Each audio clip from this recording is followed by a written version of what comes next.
G'day, it's Pete here, and today I was going to give you 9 tips on how to actually win at Spades. Spades is a really interesting game, and I wanted to delve into how I think it best should be played. So we'll break down a few different areas, but first let's jump in and look at the bidding. And Spades is a bidder's game. You really want to try and bid aggressively. Most spade games, if you see what the bids actually end up and just like look at them over and over again, nearly all of the times hands that you play, the hands will be underbid. There'll be free tricks floating about. And this means that at most stages, someone will try and lose tricks to people. These tricks I consider are free points if you take an aggressive approach in the bidding. So usually I'll consider bidding like one more than I actually think that I have. And by doing this, you can get an early lead if you make what you bid for.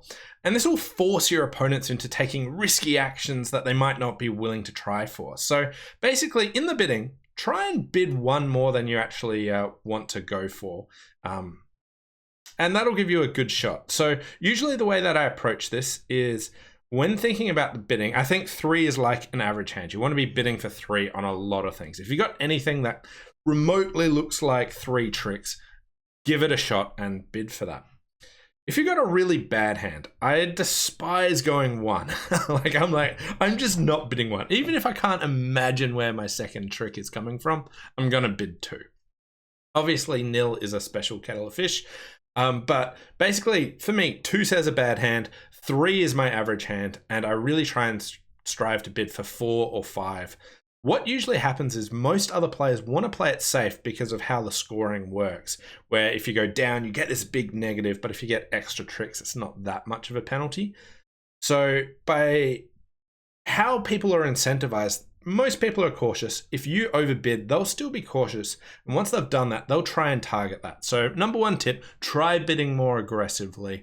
Try and play a riskier game. You'll get that early lead, and hopefully that'll snowball into lots of victories. Number 2, I want to look at how I actually evaluate hands, what's going to take tricks or what's not. So the things that are going to take tricks are aces and kings. You want to look for where you've got aces and kings. Also, having a long trump suit, 4 cards or more in spades, is also really useful for taking a couple of tricks usually. And also if you have a shortage, if you have a singleton, just one of a suit, that can be useful because if partner just keeps playing it, you'll get to trump in and get some spades. So they're the 3 main things that I look for: aces and kings, having long trumps, or having a shortage. All of those really good factors for trying to bid it up. Other things that I keep an eye on is having lots of intermediates, these 10s, 9s, 8s.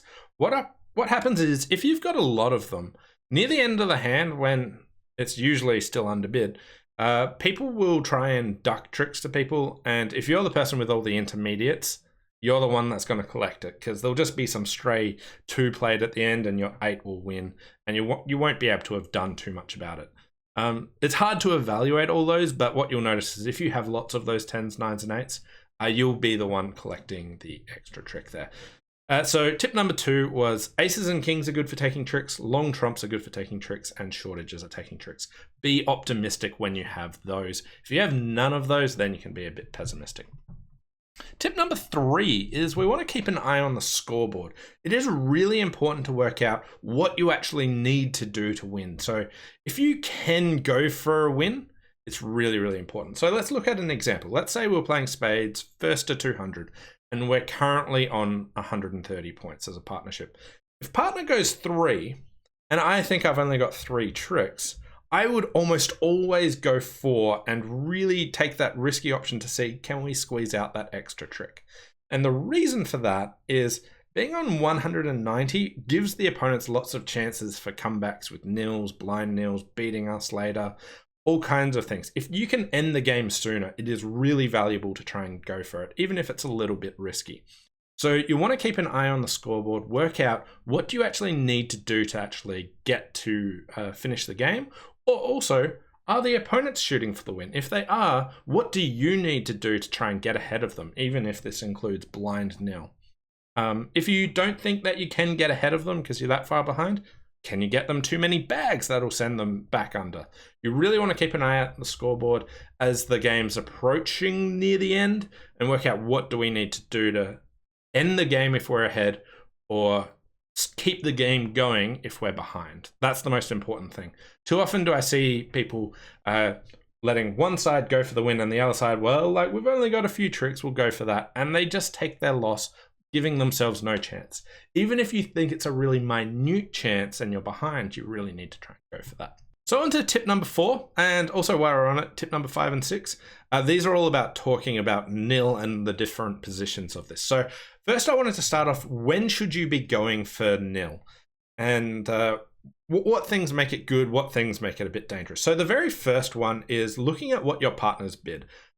If your partner bids aggressively and goes for 4 or higher, and even like the higher the better, the higher they bid, the more likely you are to be able to go for nil, because they've got a better hand, they've got more that they can protect you. If your partner goes like 1 or 2, they're not going to be able to protect you, and it's really in the hands of the opponents to be able to duck tricks. So I'm a lot more risky for my nils the higher my partner bids. Other things that you want to look for when going for nil, a premium thing is a shortage. Preferably, like, it doesn't even need to be in spades. Like, any shortage is good. In fact, out of spades is quite useful, because what can happen is if you can lead, or you can if your partner can find out that you have a shortage there, a singleton, a void, just one of or 0 of the suit, is what's going to happen is your partner can play that and you can throw away all of your high cards. As quite often you could have aces and kings galore. If you have that shortage, you'll be able to toss them away. If you have a very flat hand with 3 cards or longer in all the suits, you won't be able to discard any of your big cards. So you'll just have to hope that your hand is really low. So if you have a shortage, go for it a lot more aggressively than if you don't. The next thing is, having an ace shouldn't rule you out for going nil. If you have a suit that's 4 cards or longer, even if you've got an ace in that should be okay. Because what will happen is most of the time, partner will be out of the suit when you eventually will need to play your ace. So if you've got 4 cards or longer to the ace, that's still okay. If you've got only 3 cards to the ace, now the chance that partner can trump the suit's actually quite a bit lower. So that is a really bad holding. But 4 cards to the ace, that's actually fine. So look for how long your suits are where you have your high cards. So short suits that have big cards in them, a lot more dangerous. Long suits that have big cards, no worries in the world. So the longer it is, the safer you are. And the final thing that you want to look for nils is just if you have an overabundance of 10, 9s, and 8s. As I mentioned earlier, they're the tricks that just randomly score a trick later in the hand. And if you've got lots of 10s, 9s, and 8s, it'll be really hard for your partner to cover all of them. So your hand's absolutely jam-packed with that. Be cautious. You probably don't want to go nil. Tip number 5. So this is what to do when your partner goes nil. How do you want to protect them? If your partner can get 0 tricks, that is such a good bonus for you that you want to go out of your way to actually protect them. So how can we actually do this? So the first one is, if you find out your partner has a singleton or void and they can discard, that's fantastic. Play that suit at every opportunity. Let them get rid of their big cards time and time again. The second thing you want to try and do is avoid letting the opponents trump too much. If you find the opponents are trumping a suit, what's going to happen is it's going to be really awkward for your partner to get rid of their trumps because the opponents are shortening their spades. Occasionally, if you've got really good spades, it's not a worry, but the opponents will go out of their way to get rid of all of the high cards, and maybe your partner's 3 spades to the 8 is now a looming threat that they won't be able to get to. So if the opponents keep trumping, be cautious about that. Try to avoid that suit and go for another one. Just a tip on if your partner goes nil in front of you and you're in the bidding, I always count 2 extra tricks than what I actually think I'll get, because of how much the opponents will be ducking tricks. you're just going to collect them, and you can just buffer up your score by doing this. So be really, really aggressive if your partner goes nil, just because of what the opponents are incentivized to do will mean that you'll get these extra tricks. So you may as well collect them, add them to your score, and be optimistic there. The final thing for protecting your partner when they go nil is be really cautious of the low cards. Keep an eye out for what little cards go. If you ever see your partner play a 2 when like they weren't 4, so it's not like 3, 4, 5 and they put the 2 under it, but just like any other time that you see a 2 basically from your partner, what it actually means is one of 2 things. Either you should really be playing the suit or you should really be avoiding the suit. Your partner will either be stuck with that was their final like save that they've got, and they've got the ace and they're hoping to discard it on something else. Please play any other suit. Or alternatively, that suit was completely safe. They're not worried at all, and you should keep playing it and they can discard in that suit. So what I really keep an eye out for is, let's say the ace of the suit's gone and your partner could have thrown anything, and then later on they play the 2. You know that suit's completely safe, and play that suit at every opportunity. Your partner will be able to discard all their high cards in there.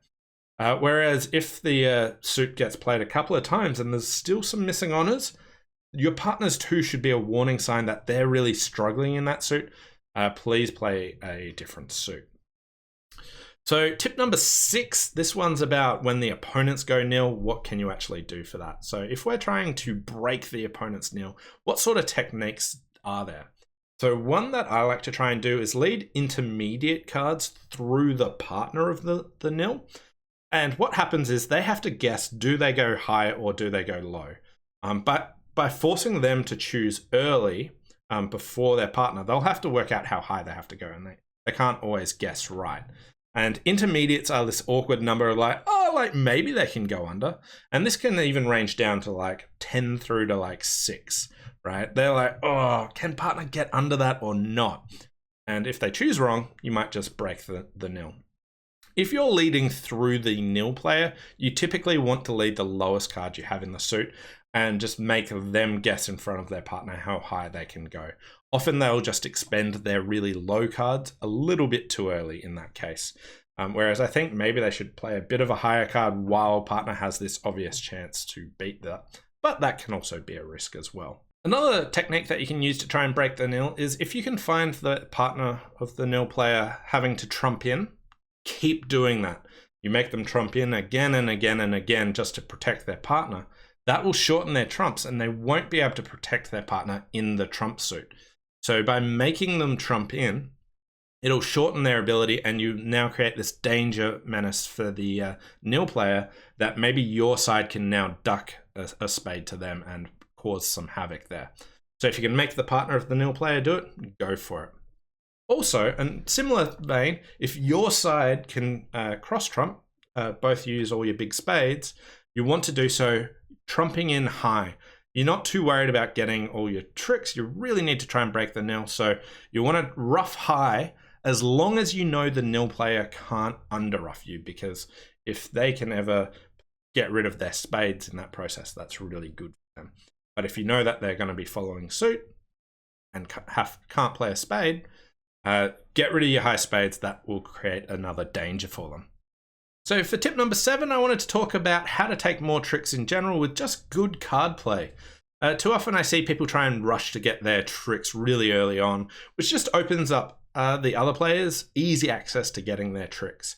It's not really a rush to get to your number as long as you get the tricks that you actually bid for. So avoid cashing all your aces early. I see lots of players just go ace, ace, ace, and then it's like, whoa, who's got the kings? We'll take them now. You really want to be bidding aggressively in spades and trying to maximize your tricks. So avoiding cashing aces is a good tip. The second thing that you want to do is try leading singletons in a suit. This will allow you to get some spades by trumping in, or potentially if you don't have that, leading passively. This is just not away from all your picture cards. So if you've just got a bunch of little cards, that's a great suit to lead. It gives partner potentially a chance to win a trick and you're leading through some players. Or if you've got sequences like Queen, Jack 10, Jack 10, 9, leading those are really good. Usually I lead top of those. If you're the second player to play to a trick, you usually want to consider playing a low card. Even if you could go up with your ace, you'll probably get your ace later, and by playing low, you give your partner a chance to win the trick really cheaply here. If, however, you're the third player to play, usually I try playing a high card. Even if I don't think I'm going to win necessarily, it might set something up for my partner. So again, you don't want to cash your aces too early. Try leading passively or sequences or shortages if you have them. If you're the second player to play, you usually want to play a low card. If you're the third player to play to a trick, you usually want to play a high card. So tip number 8. This is about working out if your side still wants tricks. Often your side has collected the tricks, or you're nearing getting your tally, but one of you just has the top trump and knows that it's going to come. And sometimes you have a chance to beat the opponents if you keep pressing harder. So it's really interesting to try and work out, should you be keeping on going, or should you back out and you're trying to get bags to the opponents? So the first thing that I really look for is you want a cohesive strategy for your partnership. So what this means is keep an eye out on what you think your partner's doing. Is your partner throwing away high cards, under trumping, doing anything that they can to not get tricks? If that's the case, you probably want to join them. They're very confident on the tricks that they're getting. They think that your side is safe, and the general strategy is not going for extra tricks. If your partner is still just playing lots of low cards, discarding low, still trying to trump in, every trick matters to them.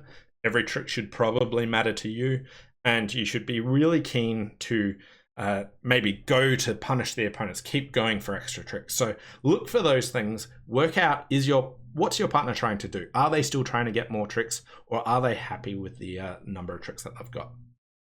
And finally, tip number 9, my final trick is when to actually go blind nil. So blind nil is a bit of a Hail Mary play. If you are severely behind in the game, you should always be considering doing this just to get you back in the game. And if you don't do that, the game's probably lost anyway. So it's always on the cards if you are severely behind the opponents. It's usually best to do it in your partnership if you're the second one to be doing in the bidding. You've got more information about if it's even remotely something you should be considering. If the bidding's super low, there's just no reason that you should be going for it because you're just tossing it away. Whereas if there is relatively okay bidding, then maybe you actually have a chance on it. So the second player in the partnership's the one that should be doing it because they have more information typically. I also consider doing it if I am the fourth player to bid and all the tricks are accounted for by the time it comes to me. So like if it goes 3 tricks, 6 tricks, 4 tricks, all 13 tricks are bid for, and you can consider going for it. You'll at least have a relatively decent chance, usually, because most games aren't overbid to 13 tricks. This is pretty rare that that happens. So if it does happen, it's certainly worth considering. You want to look at the scoreboard. Are you ahead? Do you need to risk it or not? If you're like even or behind, I would definitely be going for it. The final time that I considered doing it, and this is probably the most common time that I'll do it, is if it'll get us the win. So keeping an eye on the scoreboard. If the opponent's about to get over the limit, if we're playing first to 200, if they're going to get to 200, maybe I need to go to blind nil just so that I can jump them so that we get a bigger score and take the win. If nothing else will get us the win, then you probably don't want to, you probably want to be going for it. If blind nil, if even just looking at your cards won't do it, then you need to give it a shot. It's a gamble worth taking. So they're all my tips on how to play Spades well. So hopefully you can take them on board and win a lot more in Spades. I'll just do a quick recap of what they were. Number 1 was Spades is a bidder's game. Try and bid more. Be a lot more aggressive, get that early lead. Number 2 is how to evaluate the hands. Aces and kings are good. Having long trumps or singletons, shortages are good. They'll get you extra tricks. Number 3, really, really important. Keep an eye on the scoreboard. If you can get to the win, go for it. Don't let it go for an extra round. The next ones were all about when to go nil, protecting the nil, and breaking the nil. For when to go nil, if partner bids high, that gives you a better shot. If you have an ace, it's okay. If it's in a long suit, check out for your intermediates. If your partner goes nil, it is really important to make sure you protect them. If you can see them discard, do that. Let them discard as many times as possible. Get rid of all their danger cards. Try not to let the opponents cross trump, getting rid of all their big trumps. And if your partner ever plays a 2, watch out. Do you think that's because they're in danger there and they have to about to play an honor? Or is it because that suit's super safe and will now be able to discard? Really keep an eye out for the low cards, what also went high. If the opponents go nil, what should you be doing to try and break it? You want to try leading intermediates through the partner and low cards through the nil player. Makes them try and guess right. If you can make the partner of the nil player have to trump in again and again, it'll reduce their ability to protect it. And if your side can cross trump especially high, do that. It'll make it harder for the nil player to not have spade tricks. Then how to take more tricks in general with good card play. Avoid cashing your aces early. Try leading passively, not away from all your picture cards or lead sequences. If you're the second player to play to a trick, you usually want to play low. Third player usually wants to play high. The number 8 tip was working out what your side is trying to do. Are you trying to get on board for winning tricks, or are you trying to lose as many tricks as possible? Watch out for what your partner's trying to do. Have a cohesive strategy for partnerships so that you can minimize your bags when you're trying to do that, or you get all the tricks when you're trying to beat the opponents. And then finally, when to go blind nil. It's a Hail Mary play. If you're really far behind, you should be considering it. If all the tricks are accounted for by the time it gets around to you, consider doing it. But importantly, if it will allow you to jump the opponents who are going for the win, you should really strongly consider doing that. Anyway, thanks all for watching, and hopefully you're a better spade player for watching this. Bye for now.